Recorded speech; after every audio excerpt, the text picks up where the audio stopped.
Nos ponemos un poco serios Sí. porque tenemos ya un invitado en el piso. La verdad que debo decir que la producción está muy fina hoy, invitado tras invitado, y así tiene que ser nuestro programa, que hablen los verdaderos protagonistas. En este caso vamos a hablar con el doctor Abel Cornejo, quien fue ministro de Seguridad, quien fue juez, quien fue fiscal y quien además es historiador, y por ahí quiero que arranquemos. Bienvenido, doctor Abel Cornejo, ¿cómo le va? Muchas gracias por invitarme. Bueno, felicitarlos por este nuevo arranque, digamos, en esta sede Así es. tan linda, ¿no? En esta nueva casa. Así es. Sí, estamos muy contentos, le agradecemos su presencia acá y vamos a arrancar por algo que pasó hace algunos días. Se recordó un nuevo aniversario de la muerte del general Martín Miguel de Güemes. Así es. Güemes fue un militar, un gaucho, pero también un conductor político. Yo lo invertiría el tema. Bien.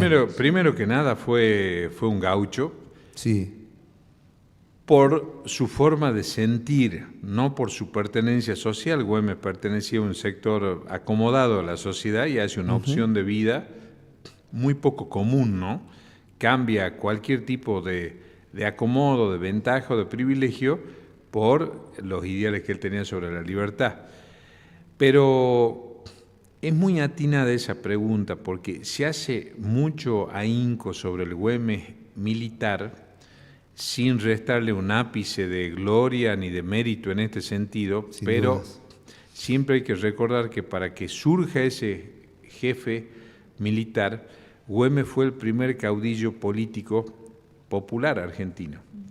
Hay que recordar que cuando lo eligen gobernador el 6 de mayo de 1815, existía todavía el Cabildo de Salta, y entonces cuando se lo va a elegir a Güemes gobernador, hay una suerte de plebiscito espontáneo ese día, que pedían que Güemes sea gobernador, que hasta ese momento, desde el 25 de mayo de 1810 hasta la asunción de Güemes, claro. los designaba Buenos Aires. Entonces hay una expresión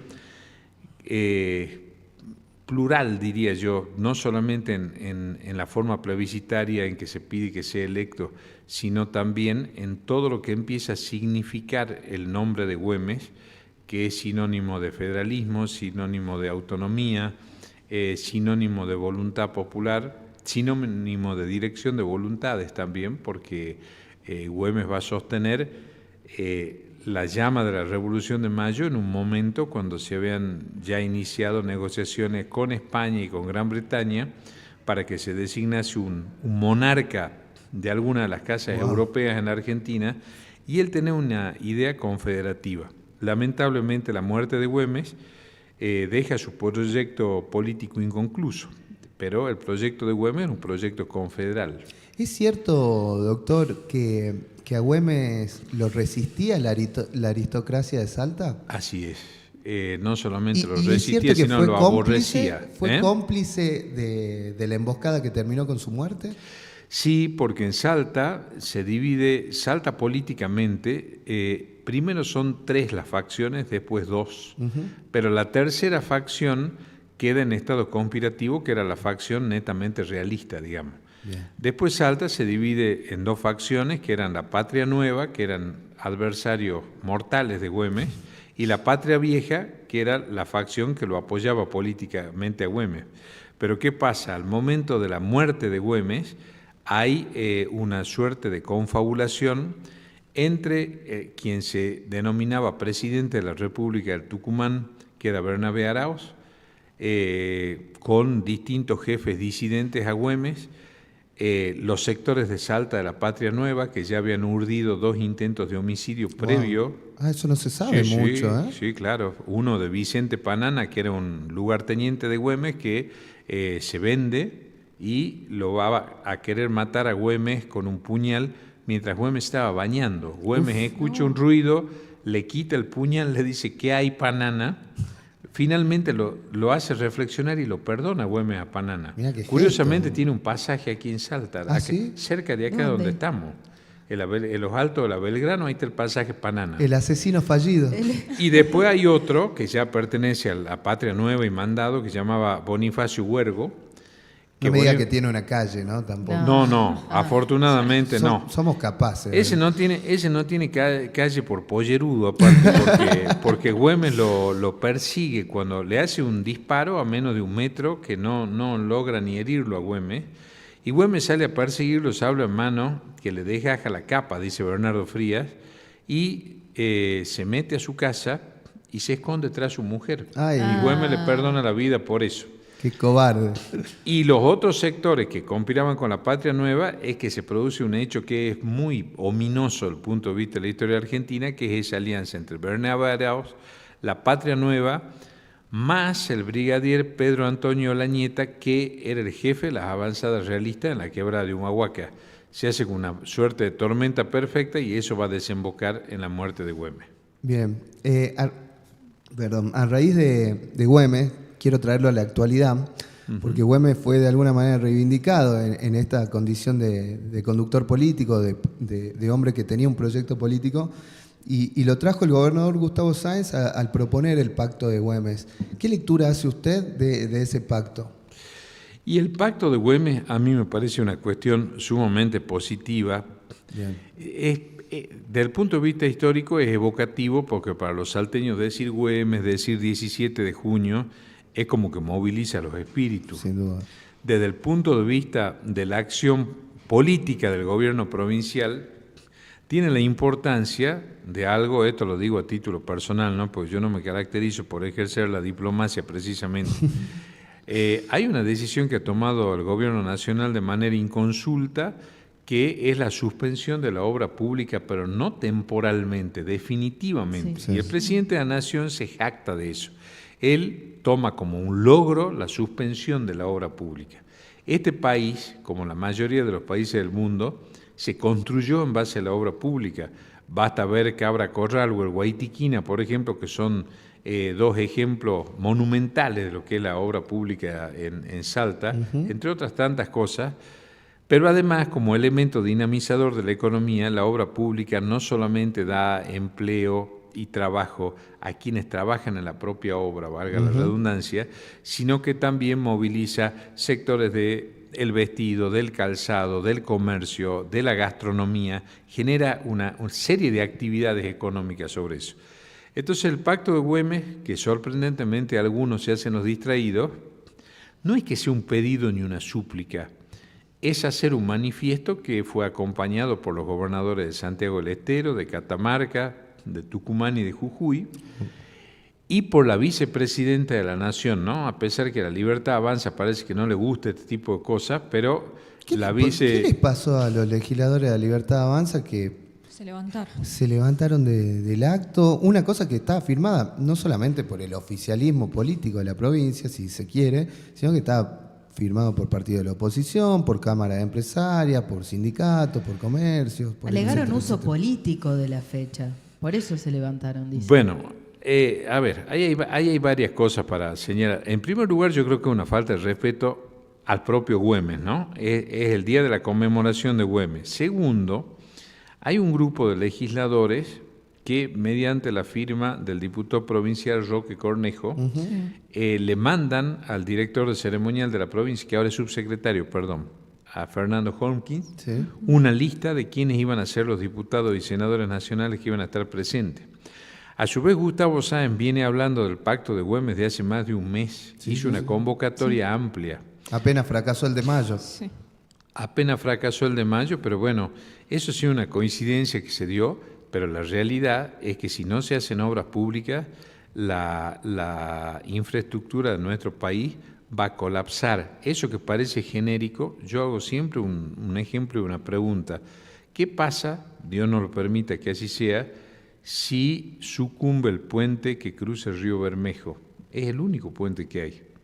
Si se cae ese puente, o si ese puente deja de estar transitable por vibraciones, por falta de mantenimiento, todo el norte de la provincia de Salta queda aislado. La ruta 40, en la parte de que el camino que va de San Antonio de los Cobres hasta Cachi, todos los pobladores de la zona han dicho que ya está intransitable. Entonces así se van a ir sumando distintas cosas, ¿no? Los accidentes de la ruta 34. Ni hablar de la ruta de la muerte, que es el tramo entre Rosario de la Frontera y Metán, y vamos sumando distintas cosas, lo que eso impacta para la producción local. Entonces el gobernador hace esa invitación, y a mí me parece que el uso político se pretendió hacer de una forma absolutamente... A mí no me gusta utilizar adjetivos calificativos, pero creo que fue premeditada, porque además hay que acordarse que la vicepresidenta Villarruel estaba en ejercicio del Poder Ejecutivo. Sí. O sea, era presidenta en funciones. Era la presidenta en funciones. Claro. O sea que un desaire, y además encima es mujer. Entonces, además ella decide participar no solamente yendo al palco de gaucha. Exactamente. Desfilando. Y hoy vi que estaba disgustada la vicepresidenta con eso, que por otra parte, más allá de las quedó internas ella que como haya... presa de una interna, justamente. Sí, o yo creo que tiene carácter suficiente para distinguirse sobre eso, lo cual también es muy saludable que así sea, porque lo peor que le hace a la política es la obsecuencia, ¿no? Sí. La vicepresidenta, yo creo que no se la puede... Cuidado con eso, pues yo estoy en las antípodas ideológicas de ella, ¿no? Pero sí, a mí no me gusta el tema de los desaires ni las humillaciones. No, mal Ella gusto. dio el desempate en la ley base. Ella y Guillermo Franco fueron los artífices de que la ley base salga. Exactamente. ¿Qué hubiese pasado si eso no ocurría, ¿no? Del punto de vista político para el gobierno? Entonces, que se retiren ante una situación para tratarlo de atacar al gobernador, la verdad que me parece, como diría Joaquín Castellanos, refiriéndose a ese tipo de actitudes que son los hijos de la vida mínima, ¿no? Claro. Buscamos en esas mezquindades o en esas pequeñeces atacar o herir la figura del gobernador cuando están gobernadores del norte grande, cuando son los intereses de Salta que están por encima, y a mí no me parece que sea una cuestión partidaria cuando la propia vicepresidenta de la Nación en ejercicio del Poder Ejecutivo es la que recibe el texto del Pacto de Güemes. Sí. Y que le pareció valioso incluso. No se fue del acto y la vicepresidenta vino porque sabía que se firmaba ese pacto, ¿no? Y había incluso gobernadores de diferentes signos políticos, ni siquiera una cuestión que se lo puede vincular a un partido. Esto es llevado en otra escala. Esto es como que, por ejemplo, en la reunión del G7, ¿a quién se le hubiese ocurrido en ese momento que está la mirada del mundo posada en el G7? Bueno, la mirada de la Argentina estuvo posada en Salta el 17 de junio. Yo creo que ahí tiene que haber más grandeza en algunas cosas, porque podemos pensar diametralmente opuesto, pero en la Argentina hay que recuperar la capacidad de diálogo y la capacidad de conversar. Eso no significan pactos espurios, no significa transar, no significa claudicar en las posiciones. Todo lo contrario. A ver, la ley base se logró cuando el gobierno aprendió que no es, acá hay damas presentes, perdón con la palabra que voy a utilizar, pero que a mí me indigna por otra parte, no es a puteadas como utiliza el presidente que se construyen los consensos, ¿no? Los consensos se construyen como hace Guillermo Franco, como hace Victoria Villarruel, que se puedan sentar con dirigentes de la oposición y establecer determinados acuerdos que son importantes. También me llama la atención otras cosas, ¿no? El otro día lo escuchaba atentamente al presidente de YPF. Sí. El gobierno tiene como una suerte de obsesión propia del neoliberalismo que cada tanto viene a asolar este país, de vender YPF y Aerolíneas Argentinas. Sí. Es un fetiche ya incluso eso. Sí, parece. claro. Fíjense lo que significaría. YPF, yo siempre me acuerdo cuando se vendió en los 90, pasó de ser una especie de escoria empresarial estatal a convertirse en la quinta petrolera del mundo. Claro. Y a Iberia nos debería estar agradecido mientras el mundo exista, porque la flota completa de Aerolíneas Argentinas era 3 veces más moderna que la flota de Iberia. Exacto. Dicho sea de paso, Aerolíneas Argentinas el año pasado, no es cierto lo que se dice, dio superávit. Exactamente. Pero yo quiero centrarme en YPF. El vicepresidente puesto por el actual gobierno, ha dicho el otro día en el programa de Carlos Pañi, cito hasta el programa, en La Nación Más, que suele ser una especie de 6, 7, 8 del mileísmo, no el programa de Pañi, pero ahí el presidente de YPF dice que si a él le dan 8 años la conducción de YPF, él convierte a YPF en una de las 3 petroleras más competitivas del planeta. ¿Por qué? Porque si se consiguen inversiones para Vaca Muerta no es solo petróleo, es un mar de gas. Claro. Es un mar de gas. Quiere decir que hay funcionarios racionales que se dan cuenta que hay determinados objetivos estratégicos nacionales que no se pueden rifar, que no se pueden vender. Entonces, a ver, ¿qué pensaría el general Enrique Mosconi que es el padre de la petroquímica argentina, o el general Sabio, que es el padre de la siderurgia argentina? Me acordé lo de los 8 años, porque Mosconi fue 8 años presidente de YPF. Mirá. Y la puso YPF en el mundo. Uh-huh. En ese momento de gobiernos democráticos, porque fue el periodo Irigoyen-Alvear-Irigoyen, la Argentina llegó a ser el 4º país en vías férreas en el mundo. Sí, ¿no? Efectivamente. Y todo eso se hizo, yo voy aunando conceptos, se hizo con obra pública, con un proyecto nacional que la Argentina hace rato que no lo tiene. Ahora parece que somos una suerte de saldo y retazo. El neoliberalismo siempre elige que el país sea un bazar. A mí me gusta que el país sea una nación. Los bazares, he tenido hasta amigos de dueños de un bazar. Me acuerdo cuando era joven y tenía pelo, el bazar La Argentina, por ejemplo. Un bazar maravilloso. A mí me el preocupa comercio argentino. Un todo por 2 pesos, tengo miedo que convierta en este país. Bueno, acordémonos de los 90 entonces. Eso era todo por 2 pesos, pero desgraciadamente todo por 2 pesos. Había marcas que no se pueden pasar chivos, ni aunque ya no estén vigentes, no se pueden pasar por los medios, pero eso era una decisión de un comerciante en particular. Para su sector estaba en todo su derecho de hacerlo, eso era libertad. Ahora, el Estado por 2 pesos no. Claro. Para mí, por lo menos, es un sacrilegio eso.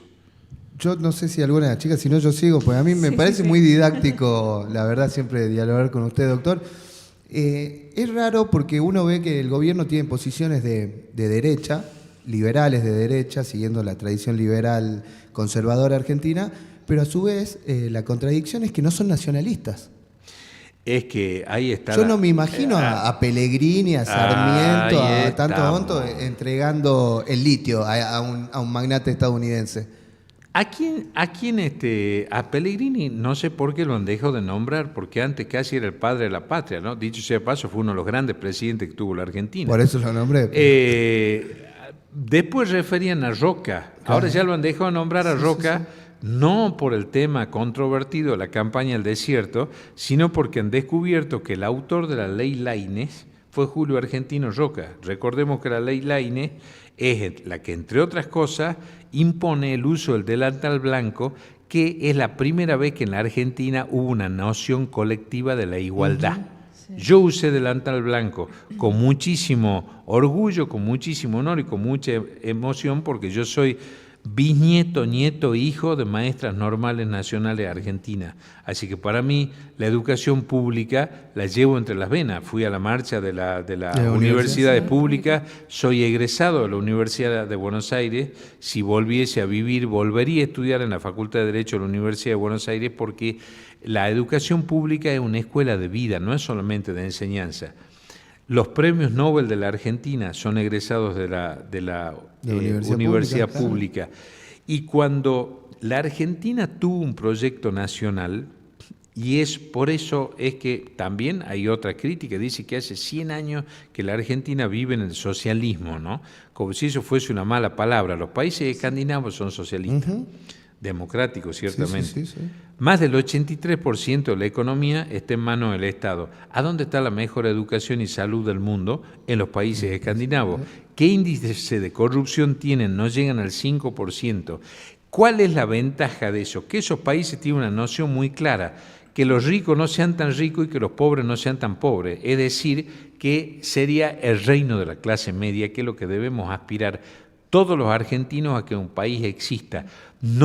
¿Cómo nos puede molestar nociones como la justicia social? La justicia social no es que sea una máquina de hacer demagogia, es que a esos que menos tienen y que no tienen posibilidades de dejar de estar sumergidos, haya una solidaridad tal que los coloque en otro lugar. Estamos de acuerdo con trabajo, con esfuerzo, con sacrificio, con el compromiso de que ellos cuando lleguen también ayuden a otros, y eso no es un invento mío. Eso fue lo que ocurrió con la inmigración argentina. ¿O qué fue la generación del 80? No, sin duda. La generación del 80 fue gente ilustre desde el punto de vista intelectual, pero también esa visión de que todos los habitantes del mundo quieran venir a habitar el suelo argentino del preámbulo de la Constitución Nacional. Eso es lo que permitió la movilidad social en la Argentina. Doctor, Sí.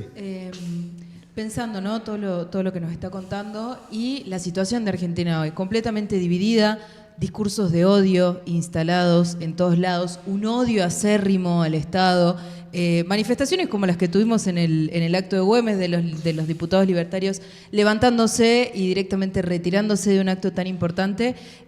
¿Cuánto tiempo más o la historia cíclica de la Argentina siempre nos obliga a vivir este tipo de situaciones? ¿Y qué tiene que pasar también? ¿Qué tiene que suceder en nuestro país para volver a esto, ¿no? A unirnos como Argentina, a volver a valorar la educación pública, a volver a valorar todo lo que hemos construido en estos años de historia? Yo quiero decir una cosa sobre el Pacto de Güemes también. El gobernador a mí me preguntó sobre el Pacto de Güemes qué me parecía, antes de anunciarlo. Nos preguntó primero 2 personas, ¿no? Y cómo lo quería presentar en sociedad. Y yo le dije que además de estar de acuerdo, hubiese sido el ideal si él presentaba el Pacto de Güemes y había gente que no le gustaba la propuesta de Sáenz, no que se presente el contrapacto, sino que haya una propuesta superadora.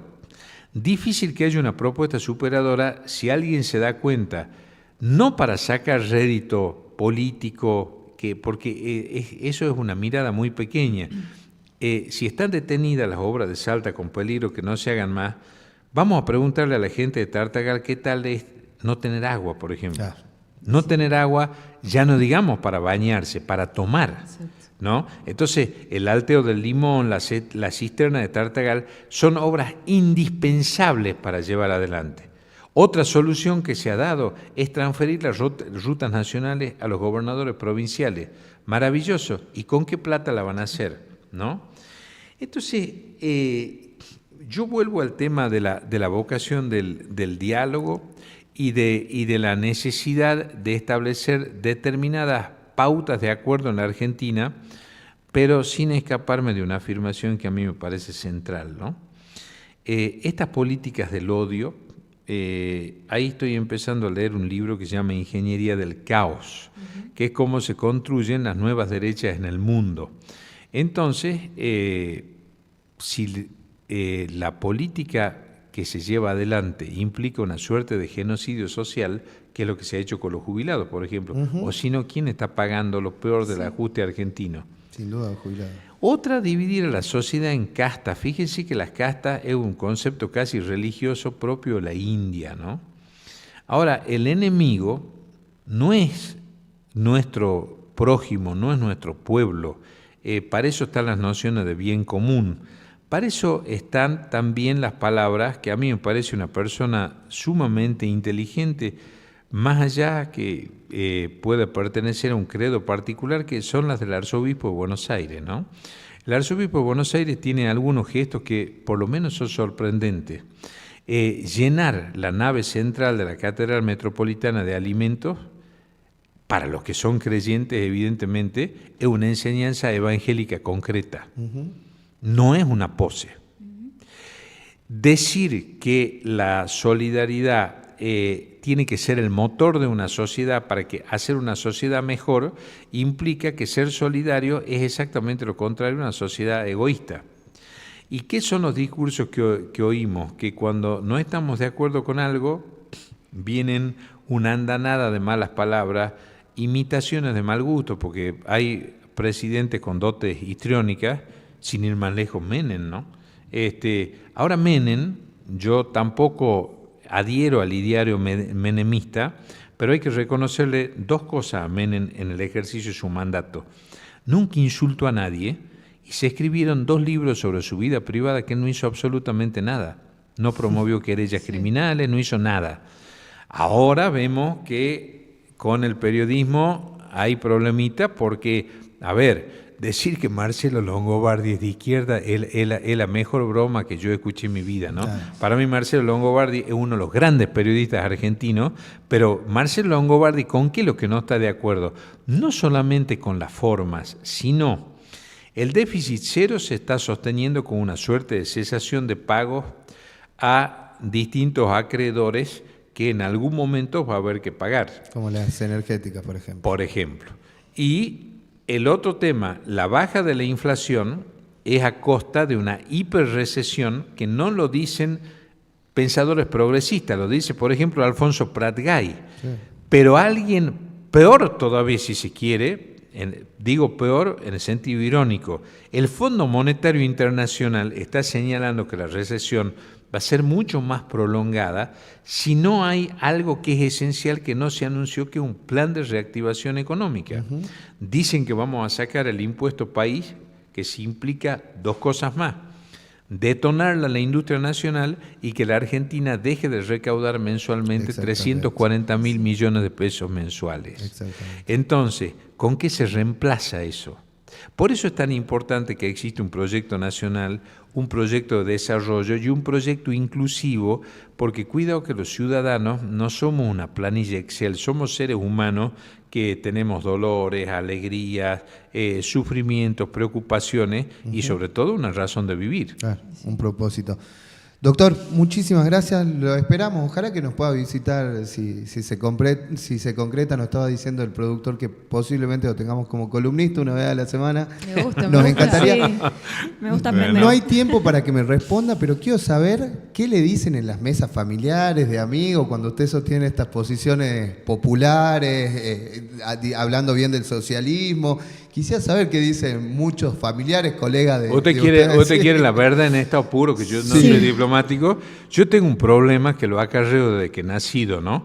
A pesar de la enorme adoración que tengo por mi padre, que ya no está, lamentablemente cumplíamos el mismo día, ya no está mi pobre viejo, y con mi madre, que está enfermita, pero a los 88 jóvenes años que tiene todavía la cabeza le funciona 1000, ¿no? Le debo a mis padres el sentido de la libertad. Ahora, imagínense que llamándome como me llamo a nivel familiar, opinando alguna cosa, claro, me quieren tirar piedra con dinamita a veces, ¿no? Pero bueno, lo siguen invitando a almorzar. Eso sí, y seguramente deben tomar después algunos antiácidos muy potentes por este tipo de cosas que yo digo, pero a mi querido amigo el gringo Maroco, no sé si estará escuchando en este momento, le consta que si hay de las pocas virtudes que tengo es que toda la vida pensé igual, ¿no? Bien. Muchas gracias, doctor. Gracias. Muchas gracias a lo volvemos ustedes. a tener acá.